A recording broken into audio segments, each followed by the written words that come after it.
nugira ibyo uvuga uzagire n'ibyo usaba.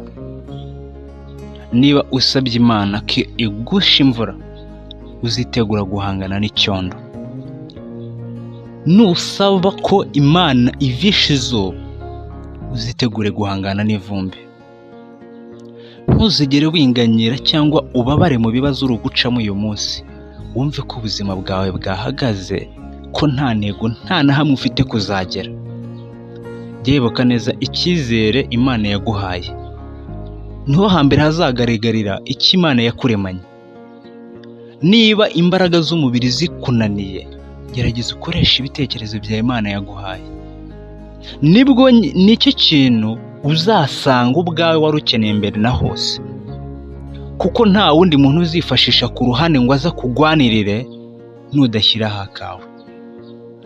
Menya neza ko uyu munsi inyungu witeze ku muntu, naramuka agukoreye promotion, azamanza kurema ibye, akora ibishoboka byose. Naramuka abibonye, naba ari utahiwe kugerwaho, azaba ari amahire nakomeza imbaraga yatangiranye. Ariko natangira sikete burenge akagenda gahoro, uzamenye neza yuko ibyo yashakaga yabibonye. Wowe utahiwe ntago afite imbaraga zo kukugwanirira. Niyo mpamvu rero tugomba kwiga